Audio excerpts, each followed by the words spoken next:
बहू रानी थोड़ा आराम कर लो, बहू रानी थोड़ा आराम कर लो, अब तुम थक गई होगी। रुचि के कानों में आवाज़ सुनाई दी तो रुचि किचन से बाहर आ गई। रुचि के ससुर जी की आवाज़ थी। रुचि की शादी को अभी महीना भी नहीं हुआ था। 10 दिन के हनीमून के बाद जब रुचि पहले दिन रसोई में गई तो थोड़ी देर बाद ही ससुर जी की आवाज़ आई, बहू रानी थोड़ा आराम कर लो, तुम थक गई होगी। रुचि हैरान चुपचाप कमरे में चली गई। जब भी रुचि किचन में काम करती, अगर 1 घंटे से ऊपर हो जाए तो ससुर जी की आवाज़ आ जाती, बहू रानी थोड़ा आराम कर लो, अब तुम थक गई होगी। रुचि की शादी 20 साल की उम्र में हुई और उसके पति अमर सिर्फ 22 साल के थे। बस शादी से पहले समझ ना आता, इतना ही पता था कि अमर की माँ का देहांत छोटी उम्र में हो गया था और अमर के 3 छोटे बहन भाई जो तीनों स्कूल जाते, इसलिए अमर की शादी जल्दी कर रहे हैं ताकि कोई घर संभालने के लिए हो। अमर के पिताजी का अपना बिजनेस था। अमर पिताजी के साथ ही काम करता था। छोटे बच्चे घर में अकेले ना रहें, इसलिए अमर की शादी जल्दी कर दी। रुचि को सिर्फ खाना बनाना होता है, बाकी काम के लिए मेड थी।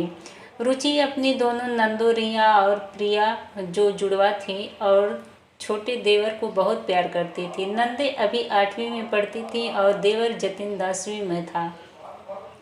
तीनों स्कूल चले जाते थे और तीनों भाभी का प्यार पाकर बहुत खुश थे, क्योंकि उनकी मम्मी तो उन्हें असमय ही छोड़कर चली गई थी।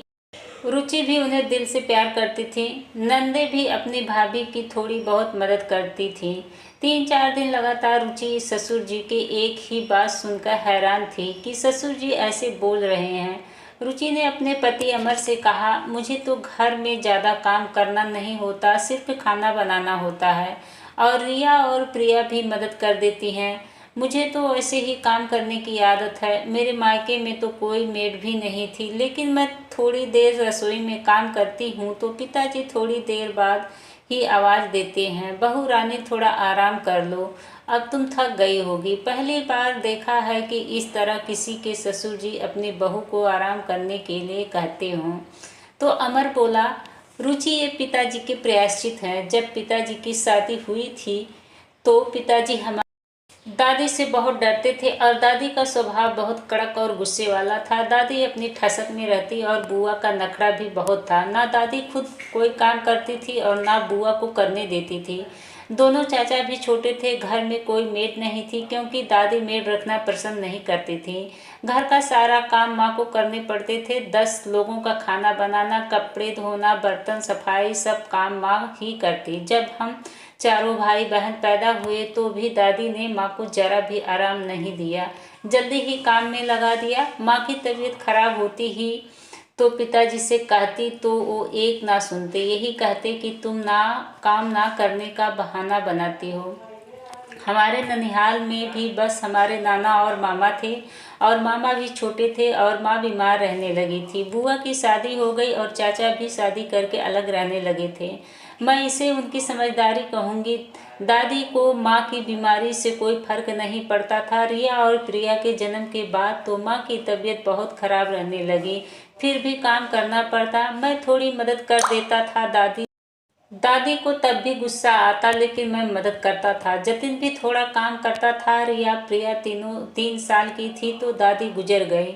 माँ की तबीयत ठीक नहीं थी। हम दोनों भाई बहन ही काम करते, लेकिन पिताजी को समझ में नहीं आई क्योंकि अब बुआ थी जो पिताजी को भड़काती थी। माँ अब बिल्कुल पलंग पर पड़ गई। हम बाहर से लाकर खाना खाते। हम दोनों भाई सफाई करते। घर में पैसे की कमी नहीं थी, फिर भी पिताजी मेड नहीं रखते क्योंकि दादी ने मना किया था। माँ लाचार के जैसे पलंग पर बैठी रोती रहती। हम चारों को देखती और उदास हो जाती। शायद वो जान चुकी थी कि वो चंद दिनों की मेहमान हैं। रिया और प्रिया अभी 5 साल की थी तब माँ हमें छोड़कर चली गई। इतना सब होते हुए भी माँ ने कोई सुख नहीं देखा और छोटी सी उम्र में दुनिया को छोड़कर चली गई। माँ के जाते ही घर उजड़ गया। बुआ अभी भी पिताजी को भड़का रही थी, लेकिन छोटी चाची ने क्षमा मांगते हुए पिताजी से कहा, भाई साहब, आपको अगर अब भी समझ ना आए तो बच्चों का प्यार भी खो बैठेंगे।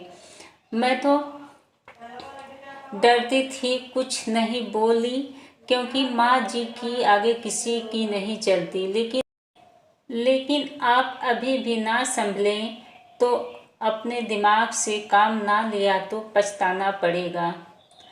आप दादी की बातों में आकर अपने बच्चों का प्यार भी नहीं समझ सकेंगे और इसलिए मैं दीदी को अपने घर नहीं आने देती। और चाचा ने भी चाची की हाँ में हाँ मिलाई।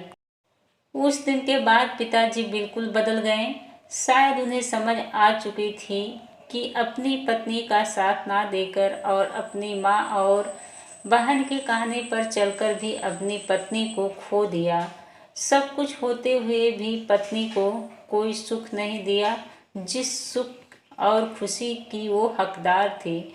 उसे उससे वंचित रखा और माँ की बातों में आकर पत्नी को सिर्फ दुख ही दिया। अब पिताजी सब समझ चुके हैं और बार बार हम बहन भाइयों से माफ़ी मांगते हैं, खुद को दोषी समझते हैं। लेकिन अब क्या हो सकता है?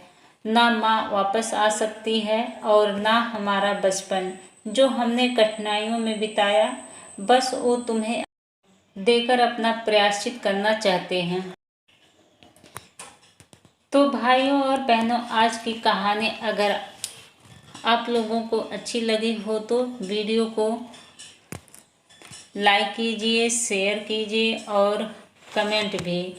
और हाँ, सबसे बड़ी बात यह है कि अभी तक आप हमारे चैनल को सब्सक्राइब नहीं किया है तो प्लीज़ हमारे चैनल को सब्सक्राइब करें। और एक दिलचस्प कहानी के साथ मिलते हैं। तब तक के लिए नमस्कार, धन्यवाद।